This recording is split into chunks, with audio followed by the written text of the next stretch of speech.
What's happening, everyone? This is Matt here on the Vinyl Head UK channel, and we're going to have a little bit of a break from talking about my vinyl collection or anything like download, anything like that. And we're going to talk about a word that I have mentioned probably quite a few times already throughout my videos, and that word is Discogs. Now, many in the vinyl community will probably know exactly what Discogs is.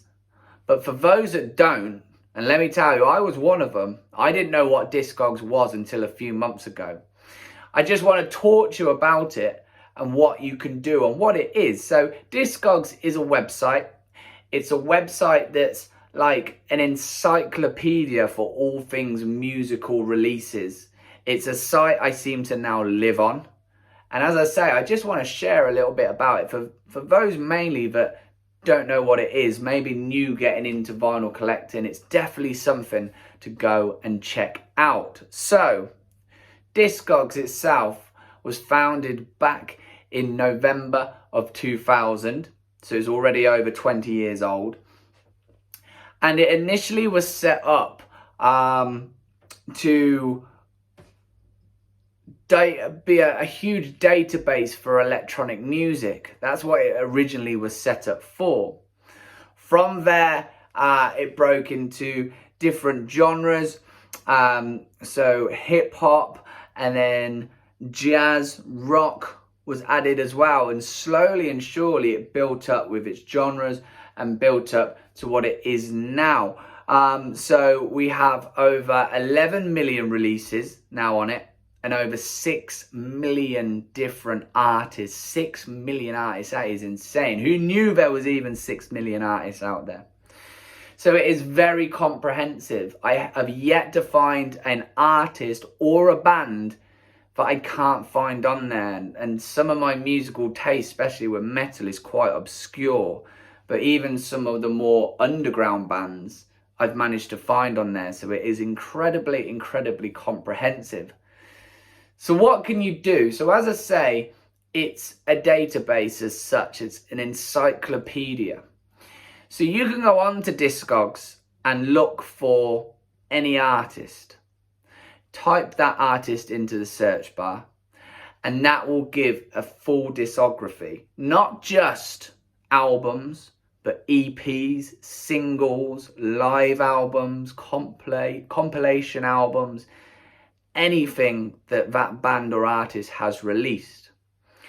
Now, if you see a specific release of theirs, an album, your favorite album of theirs, you can click on that, and that will give you a drop down menu of every version of that release. And I'm not just talking about CD. We have CD, vinyl, cassette even. Some of the bigger, more known albums, especially if you're looking back from the 70s or 80s, could have several hundred different variations of different pressings or different reissues, different remasters. So, as I say, incredibly comprehensive. You can then pick a certain one. If you know that there's, say, a vinyl pressing that you know is the definitive pressing, the definitive version of that release, you can then click on that. It will give you a track listing. It's usually pretty accurate with various things like where it was produced, who produced it, even who featured on the album itself. And then there are also some reviews. Not every release has reviews. It depends if people have reviewed them. But you can kind of gauge, if you're not sure, if it has reviews, whether this is a good sounding release or a maybe not so great sounding release. But all your information is there. You can then add it to a want list or just have a look at all the information present. And as I say, you can do that for pretty much every release. I've yet to find something I can't find on there. So you can be very, very comprehensive. If you have discovered a new band that you love, you'd never heard of them before, and you love this band and you want to go out and get the full discography, you can get onto Discogs. There it is. You can look for every best sounding release of that various album and add it all there straight for you. So, want list. I just said about adding a release onto your want list. My want list is well over 1,000 already. I've really gone to town and gone through all the artists I love and added as many albums as I can. It's all obviously vinyl for me, but added as much as I possibly can to have it there in a database. I can go on, I can look for something in particular, see if it's selling, who's selling it, what price.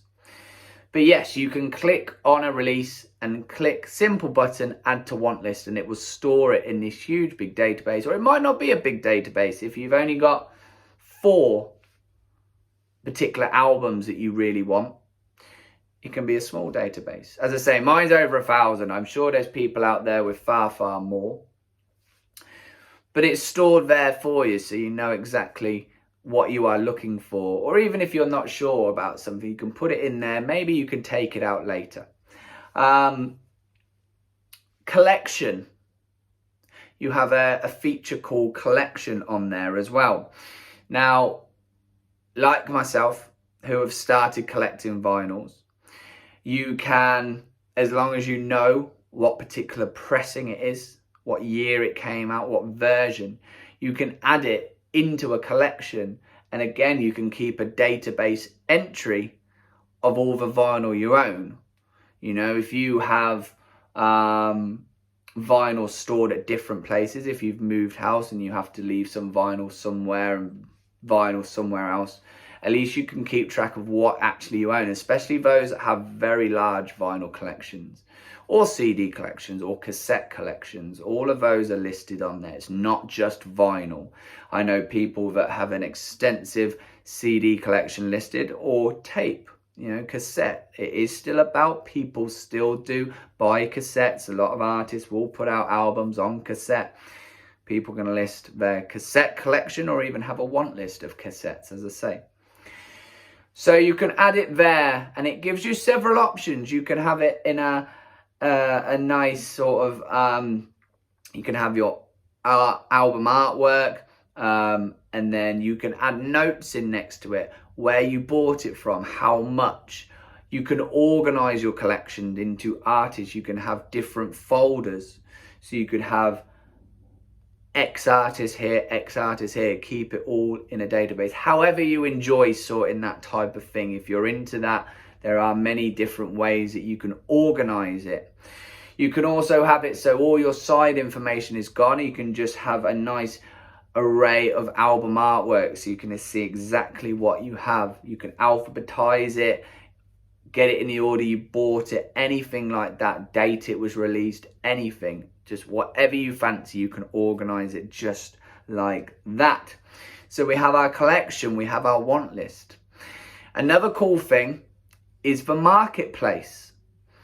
Now you can click on marketplace and you can then go into genre. So rock, for example, you can click on rock and that will give you a marketplace full of rock vinyl or CD or cassette, whatever you want to buy. You've got drop down menus. You can be a bit more specific, so you can click on vinyl, you can click on LP or EP. You can even pick where it is being sold from.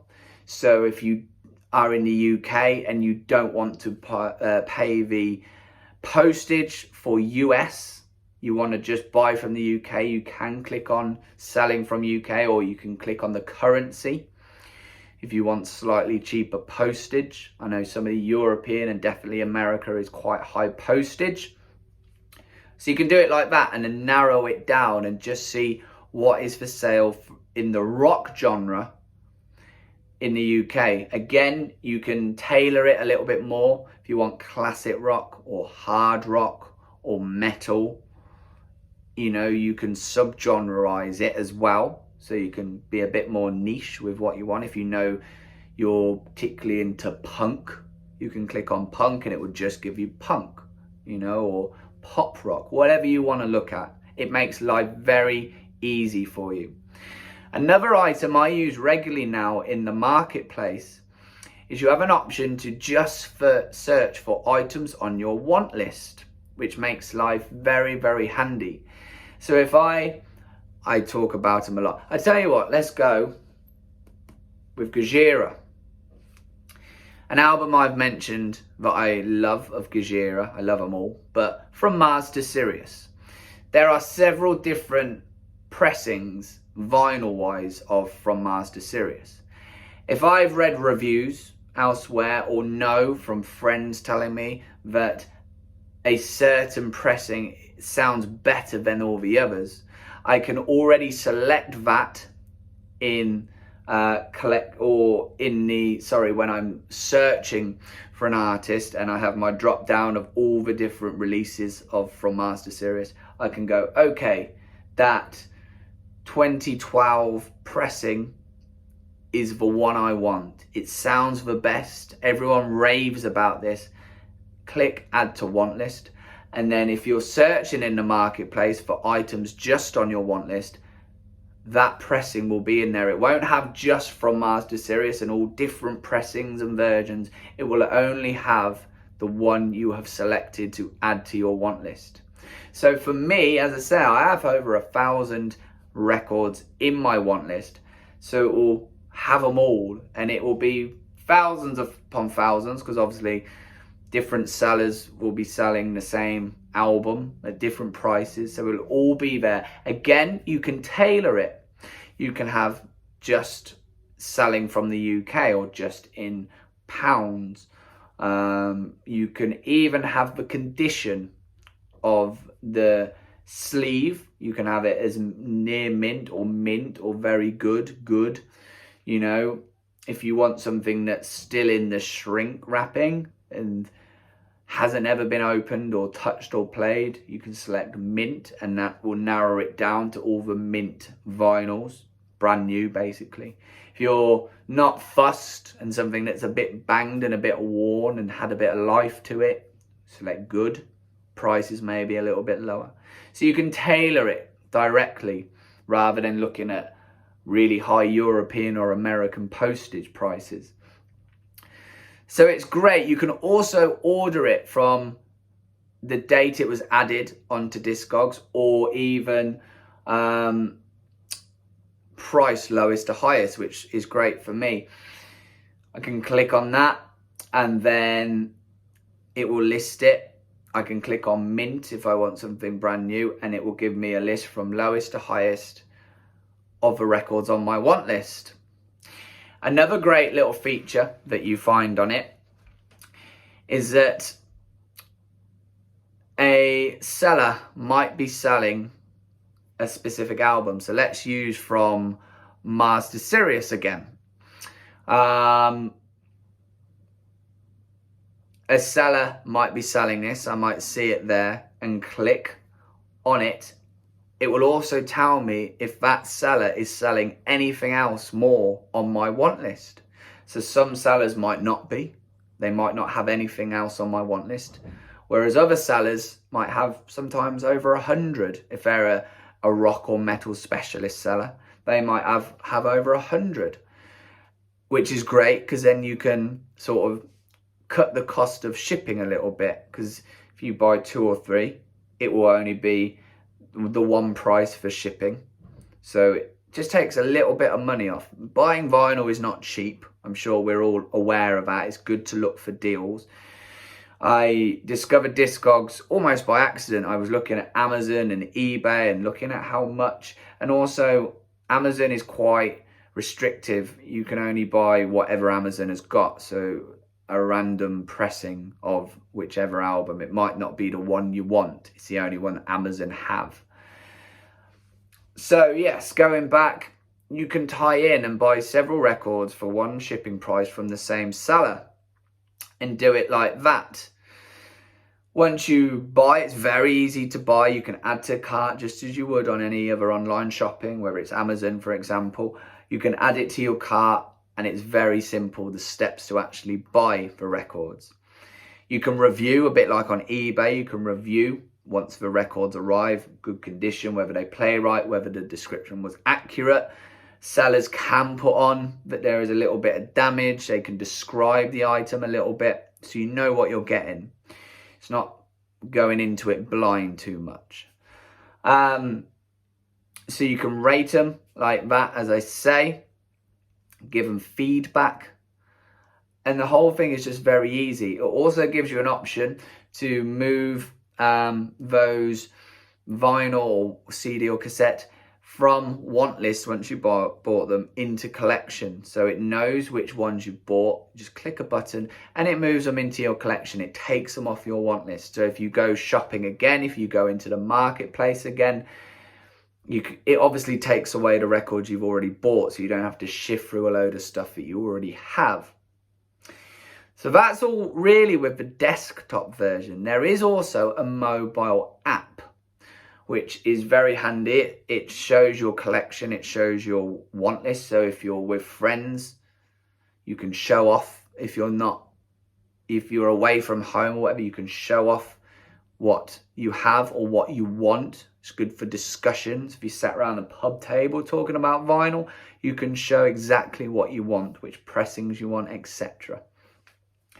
I find the app a little bit tougher to use. It's not as, if you search for a particular album, it's a little bit harder to get that discography just how I like it in the order and everything. It's a little bit tougher to use being on the mobile app. I do prefer to use Discogs on a desktop. I find it a lot easier.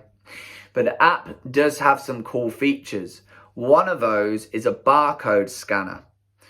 So on your search bar, you'll have the icon for a barcode. And if your CD or cassette or vinyl has a barcode, you can scan it and it comes up exactly which pressing it is, if we're using vinyl, for example. When I've been to visit my local record store, I haven't got time to try and match up whichever pressing it is in front of me and look at matrix, run out numbers and everything to an extensive list, especially if there's hundreds of pressings and versions of a particular record. By scanning that barcode, cuts out all that hassle. It comes up with which pressing it is, and then I can look at reviews, I can look at information, and I can make a decision on the spot whether this is a pressing I want or a pressing I probably leave in the shop for now. Makes life incredibly easier. So although it's a little bit harder to use in some aspects, that barcode scanner is an incredibly cool feature. Another thing that it has, and this comes off a little bit onto a bit of a separate app, but there is an interactive map, a worldwide map, which documents probably near enough every record store it possibly can. If you are traveling to a new city, say you go to London or Birmingham, for example, and you have no idea where the record stores are, you might stumble across HMV, for example, or something like that. But let's talk about the independent record stores. If you don't know where those are, you're in a new town or a new city, get your app out, open that map out, and then you can see exactly where you are and where the record stores are. And it can give a little bit of information, contact details, some pictures. You can gauge what this place is like. And then off you go. You can go and check it out from there. Again, what a cool little feature. So that is Discogs. As I say, it's something I've talked about a little bit through my videos. Some people may not know what Discogs is, so I thought it'd be a cool little thing to tell you guys what it is. As I say, if you're new to vinyl collecting or CDs or cassettes, because it's all on there, as I keep saying, go and check that website out. You can also add your friends on there. There's another thing. I've added a few of my record collecting friends. There's a few out there of my friends that collect records. You can add them and then you can view their collection if they keep it up to date. You can look at what they've got. You can compare. You can look at their want list. You can see stuff that they want to get. If you're looking for birthday or Christmas presents, you've got their want list. You can go and get them something off it. I'm sure everybody appreciates a vinyl being bought for them. So yeah, I thought I'd share what probably right now is my favorite website. I'm glad I stumbled across it. I don't think I could have lived without it going into buying vinyl, and especially now wanting to get the best version that I can afford and that is out there. So, Discogs.com. Go and check it out. Let me know in the comments if you are already on it. Drop me usernames if you want me to check out your page, add you as a friend, anything like that. But until next time, we'll be back with more vinyl content. Hit subscribe, smash that like button, hit the bell for all your notifications, and I'll see you guys soon.